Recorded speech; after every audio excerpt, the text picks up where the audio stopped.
Everyone reacts differently when a loved one is diagnosed with cancer. One woman in northern British Columbia is taking to the Pacific Ocean.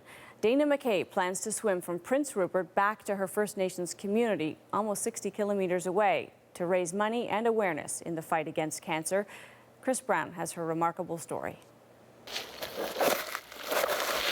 Cancer touches so many Canadian families, but few have taken on the mighty Pacific Ocean in the way Dana McKay has to try to beat it.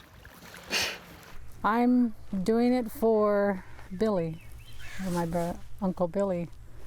We found out 2009 he was diagnosed with prostate cancer. We're in BC's wild north coast in the community of Port Simpson, but most refer to it by its First Nations name, Lax Kw'alaems. Usually, it's an easy ferry trip from Prince Rupert to get here, but Dana McKay isn't going the easy way. The 44-year-old mother of four and grandmother is going to swim. 58 kilometers in the cold Pacific Ocean, where the currents can be ferocious. This is McKay's home. The ocean is at her front door, and her attempt to conquer it, she says, is a metaphor for the fight against the killer disease. I've never heard of anybody swimming from their village to another city and dedicate it to somebody that you really care for. Now, just to put this in perspective, to take this speedboat at top speed to Prince Rupert, it would take at least an hour. Dana McKay will be in the water for 19. Put another way, this crossing will be longer than swimming across Lake Ontario and more than 1.5 times the width of the English Channel. John Helene has been helping McKay prepare. That's the open Pacific out there. We can't count on is the weather. You know, it might be blowing a gale that day and we don't know that, but you can't always predict the weather up here with any accuracy. So, you know, it's just something that she'll have to contend with. But she's been practicing a lot, and she's fit and she's determined and she's going to do it. Yeah, how cold is it out there? It's not that cold. McKay is an unconventional endurance athlete. Indeed, she'd barely even swam in a pool until a few years ago, much less in the ocean. Now look at her.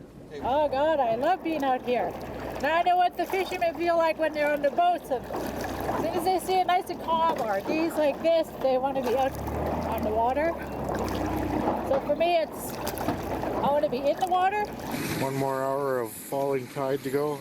What's even more incredible about what McKay is doing is that she's made the swim once already, last summer. More than 2,000 people were on hand in Prince Rupert when she finally staggered onto shore. The tides, the currents, the weather, it was all as tough as advertised, she says. There's a lot of people right here in the village and even in Rupert that kind of doubted it was going to happen. Anxiously awaiting McKay's arrival that night was her grandmother, 80-year-old Beatrice Bryant. I was kind of worried because we don't know what's in that ocean. You know, there could be killer whales in that ocean. You never know what's going to be there and how far is she going to get before she gets tired. I didn't know whether I wanted to cry or scream, or when she put her hand up like that, and then I thought, oh my God, she did it and she made it. Her dream came through. And of course, it's not just her dream anymore. An entire community has been awed by her perseverance. No one more so than Uncle Billy, whose fight against cancer inspired her to swim. And I just got off my chemo about 3-4 months ago now, and I'm feeling quite a bit better. So I can't thank her enough for what she's done for me and the community and the awareness of cancer. So, are you thinking about all the other things that have gone into why you're in the water? Yeah, I do stop just to take in everything, kind of just picture coming home, and I'm looking forward to that. Last year, her swim raised $25,000 in sponsorships. She's hoping to hit $100,000 this time. And so at 6 p.m. Friday, she'll slip back into the Pacific, swimming the other direction so she can leave Prince Rupert and end up back home. And this time, there's no one doubting she can do it. Chris Brown, CBC News, Port Simpson, BC.